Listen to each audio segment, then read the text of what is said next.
বন্ধুর বাঁশ খেয়ে বুকে ব্যথাটাই আজকে বন্ধুকে জেরক্স করাতে নিয়ে গিয়েছিলাম। হ্যাঁ তো গাইস, ঘটনাটা তোমাদের প্রথম থেকে বলি। ওই যে বলে না, কাউকে তুমি যদি নিঃস্বার্থভাবে বিশ্বাস করো সে তোমাকে অবশেষে বাঁশই দেবে, তাতে যেই হোক না কেন। তো সেরকমই হয়েছে ব্যাপারটা। তাই আজকে সকালবেলায় বেরিয়ে পড়েছিলাম। বেরোতে বেরোতে গাড়িটাকে একটু খাইয়ে নিলাম। দেখো, ওকে যদি না খাওয়াই তাহলে ও পঙ্গু হয়ে যাবে, ওর আর চলার ক্ষমতা থাকবে না, আমাদেরকে তখন আর কে নিয়ে যাবে, তাই না? তাই হালকা করে তেল খাইয়ে আমরা রেড ক্রসের সামনে চলে এলাম আর কিছুক্ষণ দাঁড়ালাম। ভেতরে এখনো ডাক্তার আসেনি। তারপর গিয়ে বন্ধুকে হালকা করে শুইয়ে জেরক্স করে নিলাম ওর বুকটা। সত্যি করে এই সমাজে কারণ মায়াই পড়া যাবে না, কারণ তুমি যাকে যত বেশি চাইবে সে তত বেশি তোমার থেকে দূরে চলে যাবে। যাই হোক, ওইখানে অনেকটা টাইম লেগে গিয়েছিল, তাই আমরা চলে এলাম স্টেশনে চা খেতে। চা মানেই আবেগ, অনুভূতি, ভালোবাসা। মানে সুখেও চা খাও, দুঃখেও চা খাও, আবার কষ্টেতেও চা খাও, আবার আনন্দেতেও চা খাও। মানে চাই চা। চা খেলে না নিজের মাইন্ডটাও ফ্রেশ হয়ে যায়। যারা চা লাভার আসো অবশ্যই কমেন্টে জানিও। দেখো, মনের সুখে চুমুক দিয়ে চা তো খাচ্ছি, কিন্তু এখন কটা বাজে দেখো। মানে এটাই হলো হয়তো চায়ের প্রতি একটা ভালোবাসা। তারপরে কি বলছে শোনো এর কথা। আমাদের খেপাগিরি করো না, আমরা হলাম পাগলা, যখন তখন চা খাই। এটা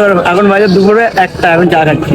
সত্যি ভাই, আমাদেরকে মানুষ পাগল বলবে না তো কি বলবে বলো? এখন দুপুর 1টা বাজে, এখন চা খেতে এসেছি। তো যাই হোক, অনেক হলো, আমরা চাটা খেয়ে এখন বাড়ি যাই। তোমরা আমাকে দেখার জন্য সাবস্ক্রাইব করো। বাই।